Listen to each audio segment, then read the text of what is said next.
We were never sure if I'm going to the school, I'll come back or not. We were never sure, as if something abnormal has happened. They were not accustomed to have a woman journalist covering crime. It was quite abnormal to find a woman in a police station with a camera asking you questions. That was abnormal for them. Newsrooms were more accommodating. They were very open to new ideas. Dr. Vartika Nanda for making time and coming to our newsroom. And Dr. Vartika Nanda is an Indian prison reformer and a media educator. She's the recipient of this Stree Shakti Puraskar, the highest civilian honor for women empowerment in India, for her work in media and literature. She's worked in electronic media, which is Zee, NDTV, and Lok Sabha TV. She started the Tinka Tinka Foundation for Prison Reforms.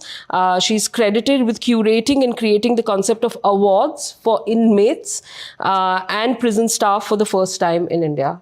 So Dr. Nanda, welcome to the Groot newsroom. Thank you. So it's going to be a free-flowing, of course, conversation. I wanted to first start by asking you, how was it to you? We have a lot of women journalists in the newsroom. What was it like to be a journalist in the electronic media? Take us through that first.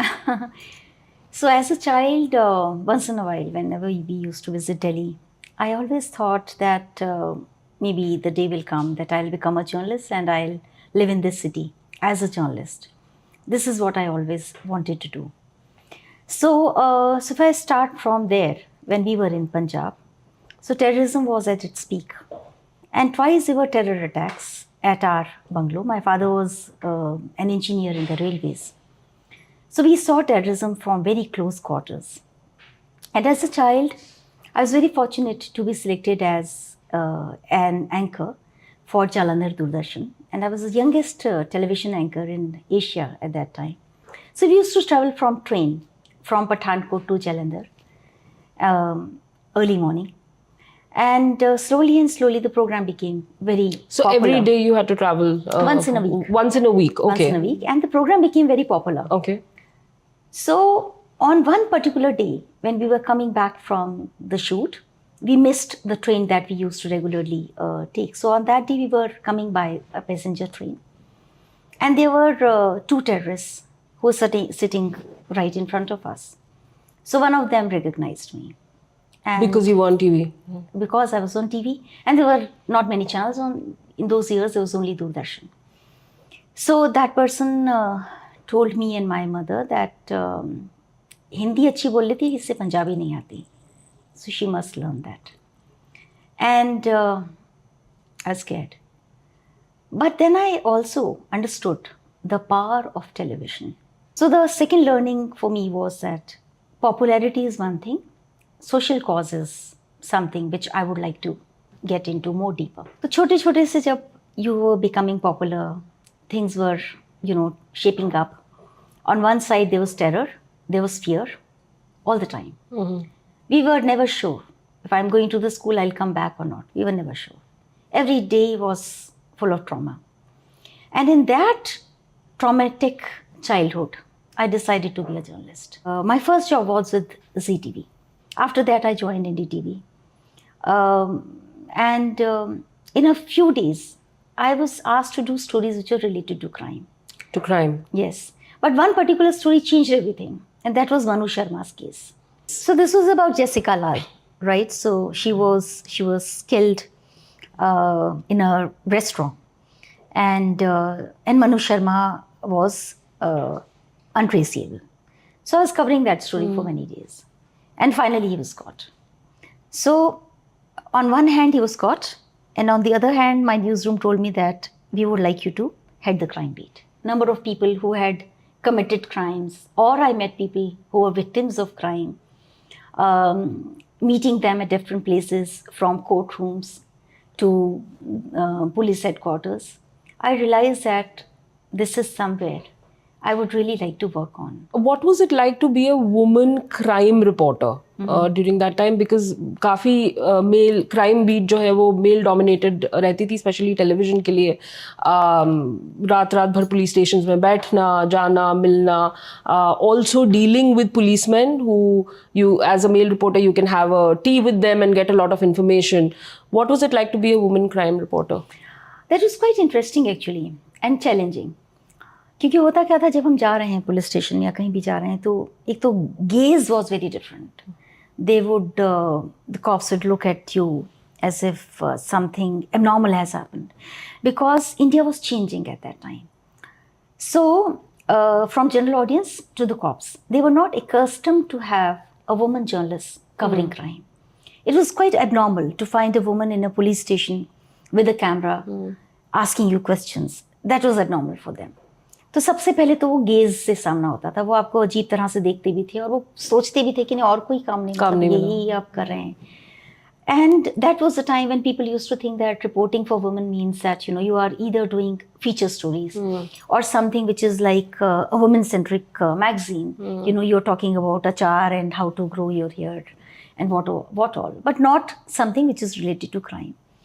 So it started like that. And it was not only cops, but also the people who had committed crime. They would also look at you very differently. कि हमने तो चलो crime किया, हम तो यहाँ पर हैं. आपने क्या क्राइम किया जो आप यहाँ पर हैं? Why are you coming here? मतलब आपको उनसे डर नहीं लग रहा क्या? So those kinds of you know, that kind of questions they used to have in their you know, back in their minds. फिर challenging इसलिए भी था, अभी तो you know, everybody is quite fortunate that we have you know, we have basic minimum facilities. उस समय अगर आप जा रहे हैं क्राइम कवर करने, कहीं भी जा रहे हैं, आपको एक basic neat and clean washroom तक नहीं मिलता था. आप कहीं भी जाकर शूट कर रहे हैं, कहीं भी आप खड़े हैं, आपको पानी नहीं मिल रहा है, आपको कुछ खाने को नहीं मिल रहा है, कई घंटे आप ऐसे ही आप शूट कर रहे हैं और किसी की आपसे कोई ज़्यादा हमदर्दी भी नहीं है. तो वो डिफ़िकल्ट चीज़ भी मैंने देखी. कई बार घंटों हम खड़े रहते थे या कई बार घंटों कुछ मिलता ही नहीं था खाने के लिए. तो मुझे ये समझ में आया कि वो जो मेरी पंजाब में ट्रेनिंग हुई थी ना, स्केर्सिटी वाली, डर वाली, परेशानी वाली, वो मुझे बहुत काम आई. और मुझे इसलिए हमेशा लगता है, as a child, if you have gone through some sort of a rough patch, difficult patch in your life, it becomes much easier for you to tread ahead because you have already seen, you know, that dark patch. लेकिन बहुत exciting भी था because you know, you were doing something which people also wanted to know. Your voice as a woman, as a crime reporter, how was it held in esteem, or did you know, did you have other sort of senior male colleagues who were held in better regard, less regard? What was the dynamic like? So in one organization, now I'll not take the name of the organization. So in the first organization, there was no internet. There was no internet. Okay. No, and in those years we did not have a mobile, Wi-Fi. ये सब तो तब था नहीं. In the second organization, desktops started coming inside the newsroom. So in our newsroom, in the first phase, there was only one desktop. Okay. And that desktop was an apple of everybody's eyes. Everybody wanted to be there, including me. तो जैसे मेरा first login बना, my God, I was so happy. I was mesmerized.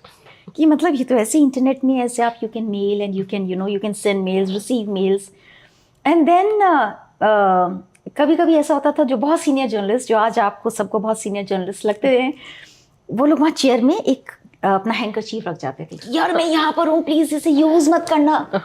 और हम लोग सब we always wanted to grab that seat कि अब हम इंटरनेट को यूज़ करेंगे. एक तो वो था. दूसरा ये था कि टेलीफोन्स तब आ ही रहे थे. उससे पहले पेजर था. I don't know how many of you remember that. Does anybody remember pagers? Okay. One, two. Okay. So they were pagers, and people who had pagers were considered to be very fortunate ones. Oh my God, the person has a pager. तो pager आया. उसके बाद फिर जब वो telephone आया, छोटे छोटे से टेलीफोन, अजीब अजीब से फ़ोन आए. मेरे पास भी जब फ़ोन आया तो बड़ा एक्सपेंसिव था. अब कॉप तो फ़ोन कर दिया आराम से, हेलो वर्तिका, आज ये स्टोरी. मैं मन ही मन बोलूँ, जल्दी बताओ यार, मतलब पैसे इतने खर्च हो रहे हैं. फिर हम फ़ोन को डिस्कनेक्ट करके ऑफिस के फ़ोन से फ़ोन मिला रहे हैं. ठीक है, फिर हम पूछ रहे हैं भाई क्या है स्टोरी, क्या है. And then you reaching that spot. अब तब तक आपका, जब तक आप वहाँ पहुँचे तो आपका पता लगा कि अब आपके पास उसमें फिर बैलेंस नहीं है. तो telephone was emerging, the technology was emerging, but you were not financially that empowered to make best use of that technology. तो एक तो ये टेक्नोलॉजिकल पार्ट था. फिर कैमरा, हमारे पास इतना स्लीक टेक्नोलॉजी तो थी नहीं. तो एक मतलब एक हेवी कैमरा आपके साथ जाता था. And I remember Doordarshan days, they used to have their sound recorders along with them. Right. तो पता लगा कि कैमरा जा रहा है, कैमरा पर्सन जा रहा है, साउंड रिकॉर्डर्स भी साथ में, मॉनिटर भी है. मतलब लगता था कि पूरी एक बारात जा रही है स्टोरी को कवर करने के लिए. और मैं सोचती थी बताओ यार इतना सारा सामान, मतलब the way they used to shoot specially for the very organised shoots. हम लोगों के लिए चैलेंज ये था कि आप एक शूट के लिए जा रहे हैं, आपके पास कैमरा पर्सन, कैमरा असिस्टेंट, आप हैं, एक ड्राइवर है, और तब भी सामान बहुत ज़्यादा. फिर टेप्स का था. मुझे याद है एक शूट हुआ और हमारे एक कोलीग ने शूट किया और उन्होंने चीफ मिनिस्टर ऑफ दिल्ली को शूट किया. वो 2-2.5 घंटा शूट करा है, सब कुछ करा है, और आने पे पता लगा कैमरा पर्सन रोल करना ही भूल गया था. Forgot to press play. और क्योंकि वो नया जर्नलिस्ट था, उसके बाद आके उसको तो समझ ही ना आए मैं क्या कहूँ. मतलब एक तो सीएम को आप क्या कहोगे और आप अपने ऑफिस को क्या बोलोगे.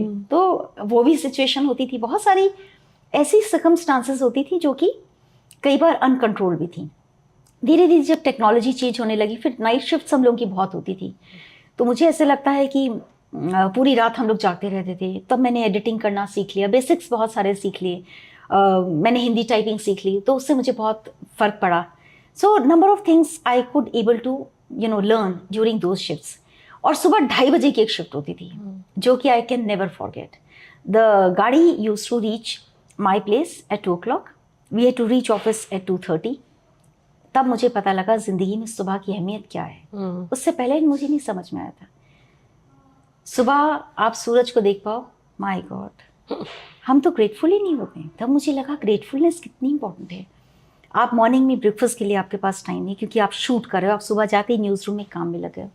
और तब के न्यूज़ रूम्स बहुत नॉइजी थी. I don't think now news rooms are that noisy because you are using your headphones and you are engrossed with your mobiles. तब news rooms were very noisy. एक ब्रेकिंग न्यूज़ हुआ, लगा पूरा office में एक orchestra start हो गया. Everybody is singing some other song, everybody is singing something. मैं शूट और मैं यहाँ मैं वहाँ. सो वो भी न्यूज़ रूम था. फिर न्यूज़ रूम बहुत कई बार बहुत फियर्स भी हो जाते थे. एक डिबेट होता था स्टूडियो में और एक डिबेट होता था news room. News rooms are always debating, shouting at each other. But there was one thing which was again something worth learning. In those years, newsrooms were more accommodating. They were very open to new ideas. Okay. They were open to discuss new ideas. They were not adamant. So if you're telling your editor something that, instead of this, let's do that. So they would be open to those ideas. हाँ चलो इसकी जगह ऐसे कर लेते. और technology क्योंकि emerge कर रही थी, तो उसमें एक्सपेरिमेंटेशन बहुत ज़्यादा था. So those are some of the things which I always remember. Tell us a little bit about the Tinka Tinka Foundation. So the first time when I saw Tihar Jail, that was 1993. So as a journalist, I went inside. I was doing this story, and then so the DG said that why don't you have some chanas? So I was given some chanas to eat. The inmate gave me some chanas. I ate it. I looked at the inmate, and I saw teary eyes, and I felt that the person wanted to say something, and that was it. So I came back, did a story, and after that the jail never, so the jail became part of my life. I felt the jail was inside me, and I wanted to go again and again. So during my journalism days, number of stories we did inside the jail. There was some musical concert, there was some artist who had come. All those things we covered. And on number of occasions, we were outside the jail.